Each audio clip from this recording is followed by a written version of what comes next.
We're going to read chapters 5 and 6 today, but before we read 5 and 6, I need to know what happened during chapters 1 through 4. Because I only get to read with you guys, as Linsky did. So who can remind me what happened? And what's special about this book? What's special about this book? Sarah?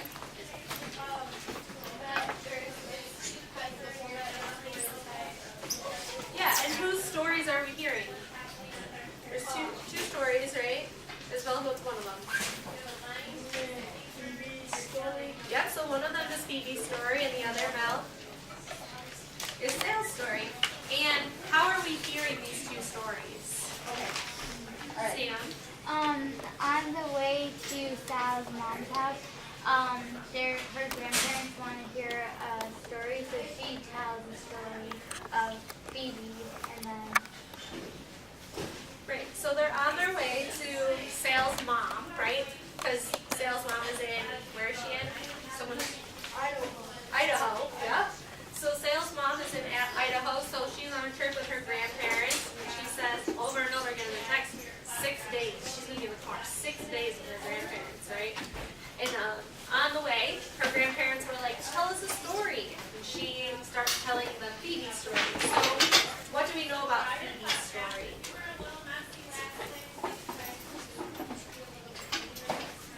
What do we know about Phoebe and her family and her life? You can look back in your book. She's really creative. She has a big imagination, right? So she kind of over-exaggerates things, and we saw a little bit of that in chapter 4. And Phoebe is just one of Sal's friends that she met in this story. Okay, so chapter 5. You should be following along, make sure your books are open. At this point in my story about Phoebe, Graham said, I knew someone like Phoebe once. Phoebe? I said, yes, that's right. I knew someone just like Phoebe. Only her name was Gloria. Gloria lived in the wildest, most pepped up world, a scary one, but oh, scads more exciting than my own. Graham said, Gloria? Is she the one who told you not to marry me? Is she the one who said I would be your ruination? Shush, Graham said. Gloria was right about that at least. She elbowed Graham. Besides, Gloria only said that because she wanted you for herself. God dang, Graham said, pulling into a rest stop along the Ohio Turnpike. I'm tired. I did not want to stop. Rush, rush, rush, whispered the wind, the sky, the clouds, the trees. Rush, rush, rush. If all he wanted to do was take a rest, that seemed a safe enough and quick enough thing for him to do. My grandparents can get into trouble as easily as a fly can land on a watermelon. 2 years ago, when they drove to Washington, D.C., they were arrested for stealing the back tires off a senator's car. We had 2 flats, sprungled tires, my grandfather explained. We were only borrowing the senator's tires. We were going to return them. In Banks, Kentucky, you could do this. You could borrow someone's back tires and return them later. But you could not do this in Washington, D.C., and you especially could not do this to a senator's car. Last year, when Graham and Gramps drove to Philadelphia, they were stopped by the police for irresponsible driving. You were driving on the shoulder, a policeman told Gramps. Graham said, shoulder? I thought it was an extra lane. That's a mighty fine shoulder. So here we were, just a few hours into our trip out to Lewiston, Idaho, and we were safely stopped in a rest area. Then, Gramps noticed a woman leaning over the fender of her car. The woman was peering at her engine and dabbing a white handkerchief at various greasy items.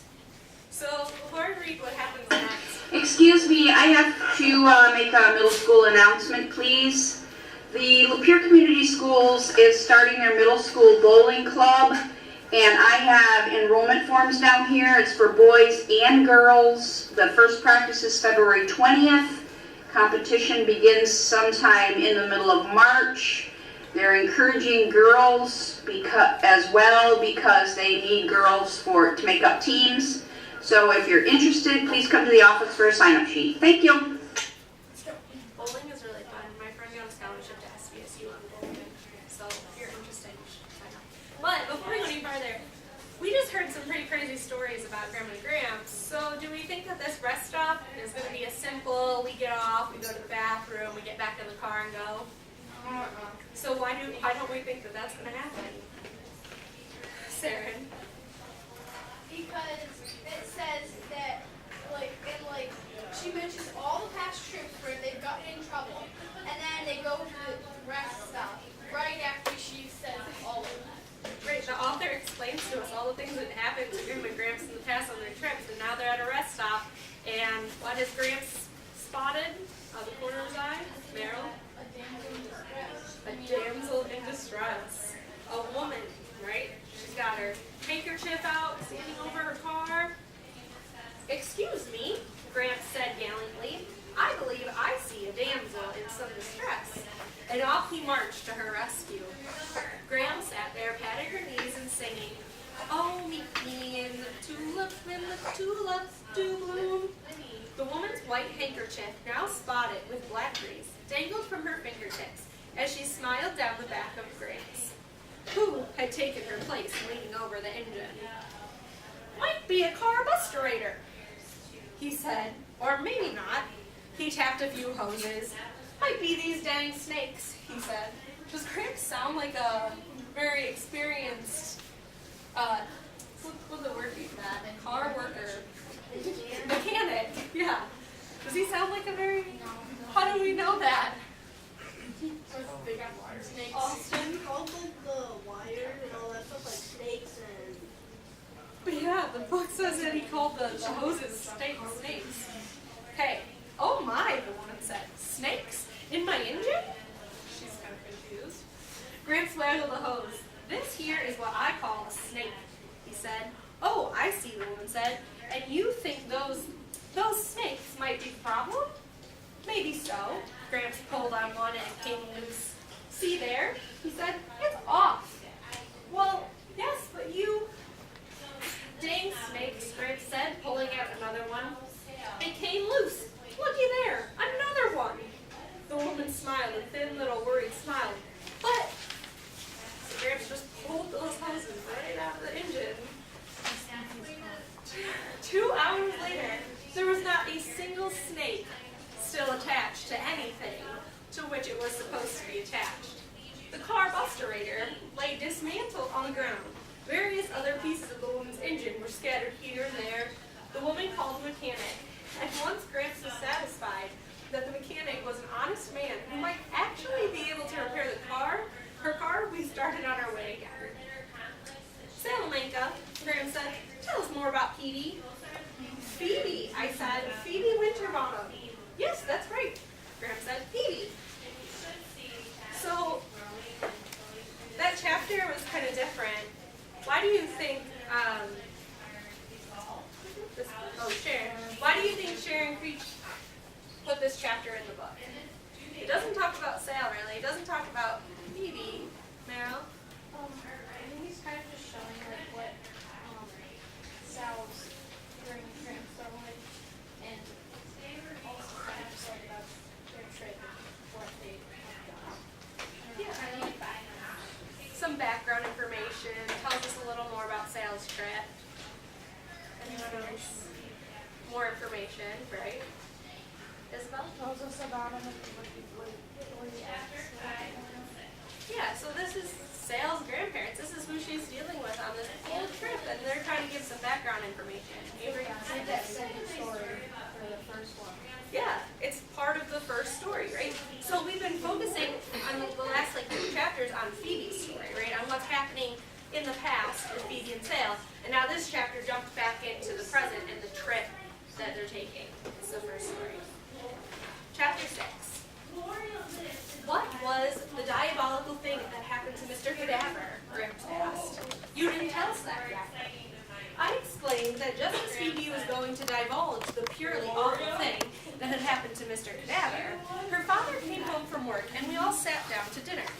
me, Phoebe, Mr. and Mrs. Winterbottom, and Phoebe's sister, Prudence. Phoebe's parents reminded me a lot of my other grandparents, the Pickfords. Like the Pickfords, Mr. and Mrs. Winterbottom spoke quietly, in short sentences, and sat straight up as they ate their food.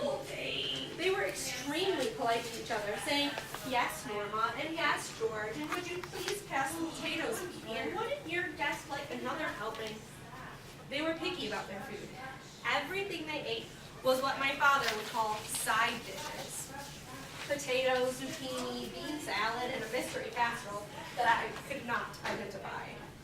They didn't eat meat, and they didn't use butter. They were very much concerned with cholesterol. From what I could gather, Mr. Winterbottom worked in an office creating road maps. Miss Winterbottom baked and cleaned and did laundry and grocery shopping. I had a funny feeling that Miss Winterbottom did not actually like all this baking and cleaning and laundry and shopping. And I'm not quite sure why I had that feeling, because if you just listen to the words she said, it sounded as if she was Miss Supreme Housewife.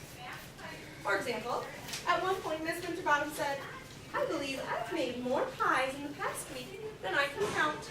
She said this in a cheery voice, but afterward, a small silence when no one commented her on her pies, she gave a soft sigh and looked down at her plate. I thought it was odd that she baked all those pies when she seemed so concerned about cholesterol. A little later, she said, "I couldn't find exactly that brand of muesli that you like so much, George, but I bought something similar." Mr. Winterbottom kept eating, and again, in that silence, Miss Winterbottom sighed and examined her plate. I was happy for her when she announced that since Phoebe and Prudence were back in school, she thought she would return to work. Apparently, during the school terms, she worked part-time at Rocky's Rubber as a receptionist. When no one commended her on her going back to work, she sighed again and poked her potatoes. A few times, Miss Winterbottom called her husband Sweetie Pie and Honey Bun. She said, "Would you like more zucchini, Sweetie Pie? And did I make enough potatoes, Honey Bun?" For some reason, that surprised me.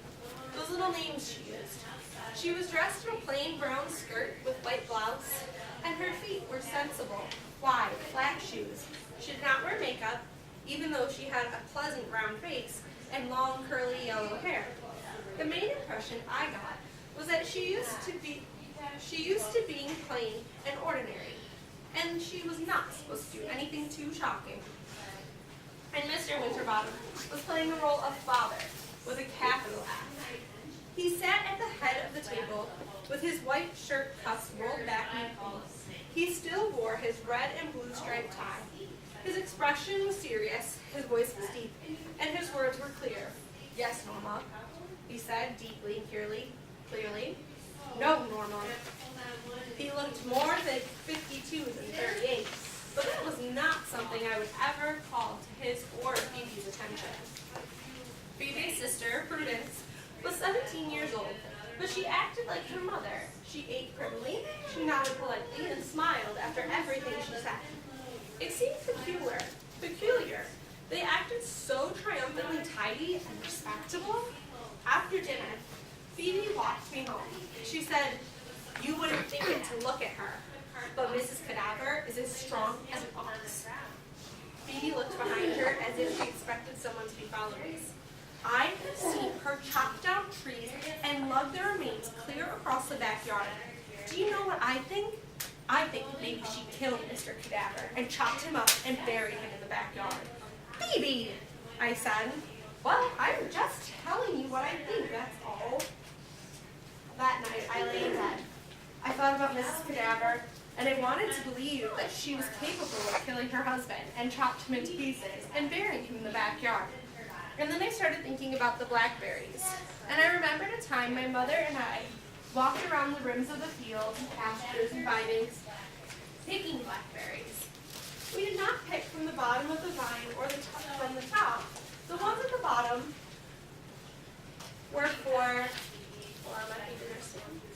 the rabbits, my mother said, and ones at the top were for the birds. The ones at people height were for people.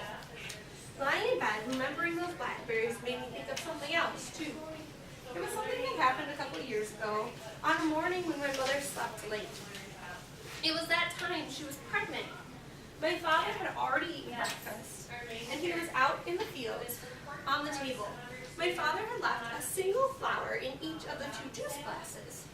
A black-eyed Susan in front of my plates, and a white petunia in front of my mother's. When my mother came into the kitchen that day, she said, "Lori." She bent her face toward each flower. "Let's go find him." We climbed the hill to the barn, crawled between the fence wires, and crossed the field. My father was standing at the far end of the field, his back to us, hands on his hips, looking at a section of fence. My mother slowed down when she saw him. I was right behind her. It looked as if she wanted to creep up and surprise him, so I was quiet too and cautious in my steps. I could hardly keep from giggling. It seemed so daring to be sneaking up on my father, and I was sure my mother was going to throw her arms around him and kiss him and hug him and tell him how much she loved the flower on the kitchen table. So when you like accomplish something that you don't want to do, you kind of feel like proud. Yeah. So you're like, oh look, I just did all of your laundry. Yeah. So, but they don't really, they might not appreciate it. But Yeah, do you think that anyone else, do you think Phoebe or Prudence or Mr. Winterbottom really recognize that Miss Winterbottom is kind of sad about that stuff? Do you think they know, or do you think they just they take her for granted, maybe, Matthew? You think they don't care? When you're really close to people in your house, you might not notice, when people are feeling the way that they're feeling. Yeah. our food would at least say thanks for doing that.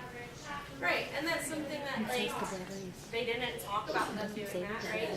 So, Sale is this new character into the Winterbottom's house, so that's why she probably recognizes that Miss Winterbottom is, saying something and sighing and looking at her plate, saying something and sighing and looking at her plate, but the rest of the family is just the rest of the family is just eating.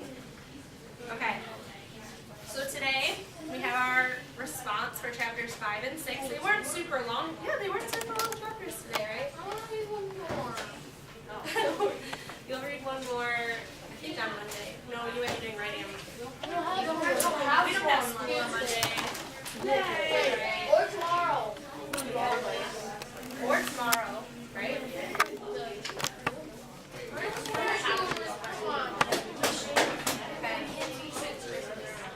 Will I get this up? I'm gonna pass out the response. We'll see if maybe this will turn on for me. Okay, so today's response talks about, it says choose a character and make a detailed character map in the space provided below. Oh, I forgot I was going to have you do something. Okay, well, we'll do it this way. Put your heads down, close your eyes, heads down.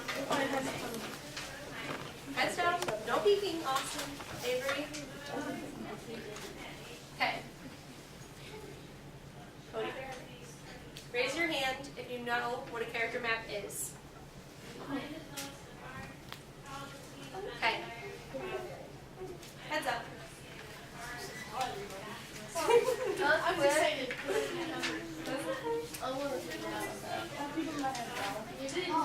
That just tells me how much I have to go over. Because the first question on here asks you to pick a character and make a detailed character map in the space below. So based on those little clues, right, we have to pick a character. What do we think would be in a character map? What kind of things do you think are in a character map? Now that we're looking at this, as you have to pick a character. Spencer, I thought I saw your hand wave. It was. Yeah? Is it like the web thing?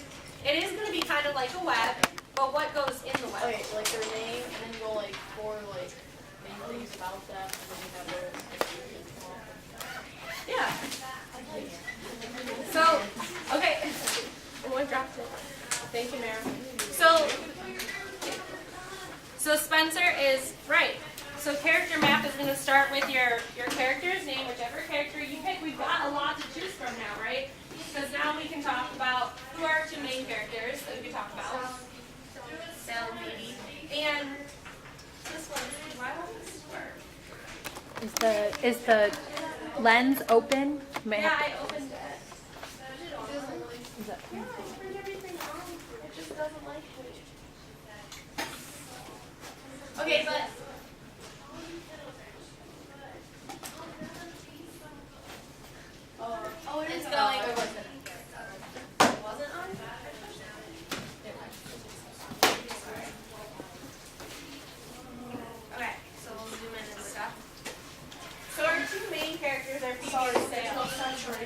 they're probably going to be the easiest to write about, right? We're going to know the most about them.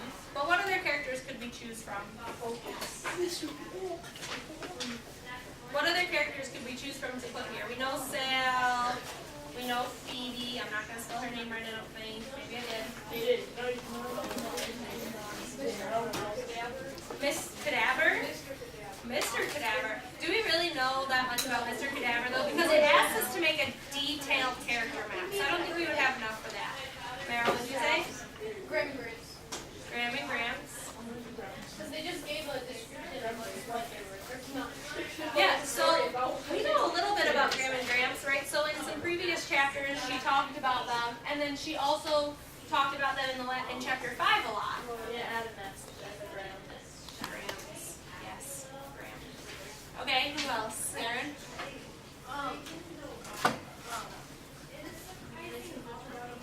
Miss Winterbottom. So we kind of learned a lot about her, right? Okay, I can spell the rest of the names because I ran out of room. Mr. Bottom. Okay, so we know a little bit about them, right? She describes what they look like. She describes what their jobs are. What else would be in a character map? Besides their like physical appearance and maybe like what they do for a job, what else would be in a character map?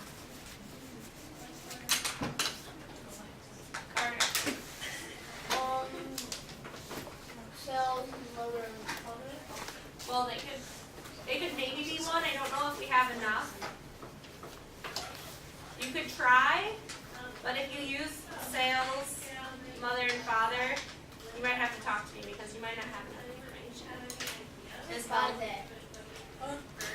Oh, what else were traits in like a map? Character traits, right? So off of your character's names, let's say we're doing Sale, she's the most obvious, right? What's something we know about Sale? Avery? She what? What she likes. So something we could put is she likes outside, likes trees, outside. Yeah, Meryl? She's observant, like the way she described like everyone she met. Observant. What else, Melanie? So what about her personality?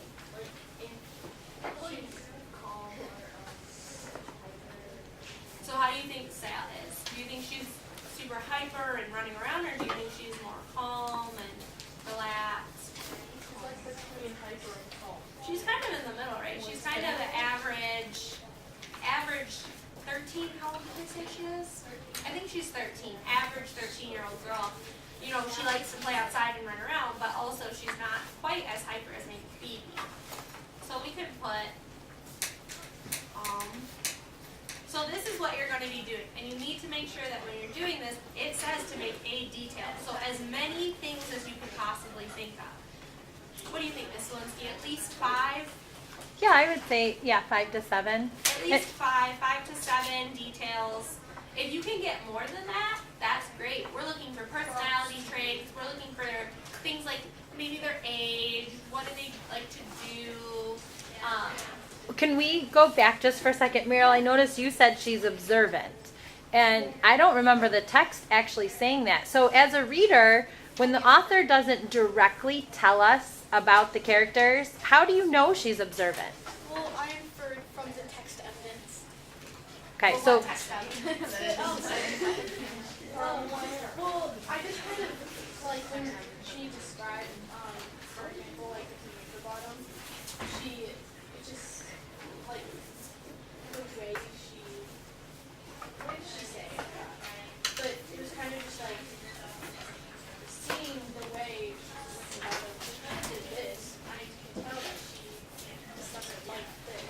That Yeah. seems like what And we know that Sale is telling Phoebe's story, right? So everything that is about Phoebe's story is all things that Sale remembers and looked at and observed. So I think that's a really great trait.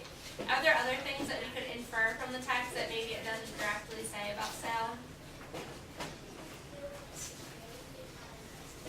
I think think Melanie's comment about her being calm is also very like observant. Like they never say, "Oh, Sale was a very calm 13-year-old girl." Like they don't say that, right? But based on her actions in the text, what else, Sam?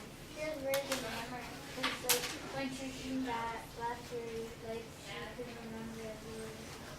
Yeah, so when she tells us the blackberry story, she remembers a lot of that, right? And from that memory, because we know that Sale's mom hasn't been around for at least a little bit, right? Because she said that she missed her mom and all that. So she remembers quite a bit. Okay, so that's going to be your character map, and you can pick from any of the characters here, or if there's another character that you want to work with, please let me know, raise your hand, because I'll tell you if there's enough information in the text to really do that. Okay, so the next two questions. What are you learning about Sale's personality through the actions and descriptions of other characters? This is definitely going to be one of those questions that you need to look back at the text and have textual evidence for. So, learning about Sale's personality, how do we know that she's calm? Whose eyes do you see that through?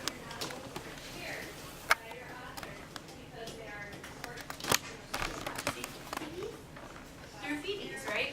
Because Phoebe is talking to her and is very like loud and is like, "Mrs. Cadaver is a killer," and she's like, "What? No, Phoebe." Like she's much more relaxed and set back, and you learn that through Phoebe's character. So that's one of your ideas, but you really need to go back in the text and you need to be saying what characters and what actions how are we learning about Sale. And then it says, compare how Miss Winterbottom appears to each of the other characters with how she actually seems to feel about herself and her life. So we talked about Miss Winterbottom, we talked about her family and how her family might not notice that she's as sad, but Sale noticed it. And we talked about why they might not notice compared to, a new person coming and sitting at the table. And it says, why do you think Sale is the only one to notice that she seems sad? So so this is going to be your own opinion, right, of why you think that, but it's also going to be inferred from the text. So you're going to have to go back to chapter 6 and really look at what happened at that dinner table and why you think Sale is the only one to notice. What do you infer from the dinner? What should always be in your responses? We have two good responses. What's your guys' acronym to use? Race. Oh, raise your hand, dude. Okay, race. Oh, that's it. And can someone tell me what this means? What's the R stand for? Mason? Restate. So we need to restate the question. A. Sam? Answer. Answer the question. C. Meryl? Cite examples. Yep. What's the E stand for? Out? Example. Okay. So for each of these answers down here, you need to be restating that question, make sure you're answering the question, you need to be citing from the text, and you need to be giving your example. The top part, you don't obviously you don't have to write a whole big long like where you figured out that she's calm or has a good memory, but I expect that if I come back to look at this with you guys, that you can tell me how you know this. Right? So if I walk around and I'm talking to you and you have down that Phoebe is imaginative, right? And I'm going to ask you how you know that. So you'll make sure that all of your answers, you can go back to the text and show me how you know that. Does anyone have any questions? Okay. Content time is over at 1:45, so I'm going to give about 10 minutes to start this. And then it will be homework. But you have 4 days, 4 glorious weekend days to work on it. Okay. Independent work time. What does that mean? Don't talk to anybody. Our anchor chart. No conversations, no noises. Focus on your task. And what else did I say? Materials are at your senior parent. That means you need to have your book open. How are you going to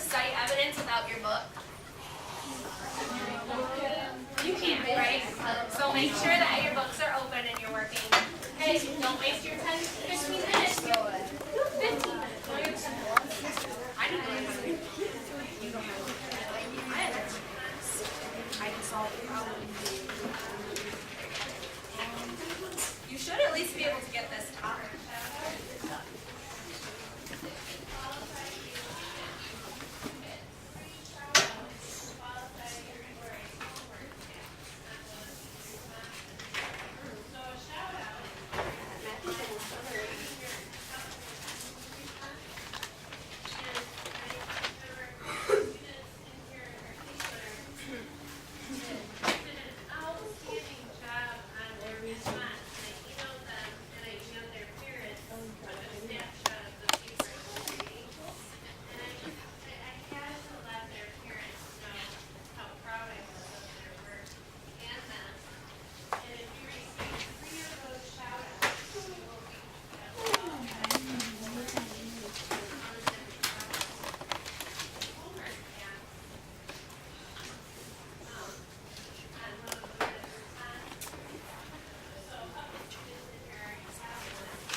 We know about Sale through other characters' actions, so we know a lot of stuff about Sale. So you should have more than just the 4 things that I wrote.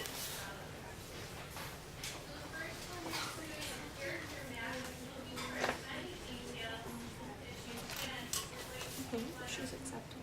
What makes you think that?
bomb question, you probably need a little bit more space in order to get your citation in there and answer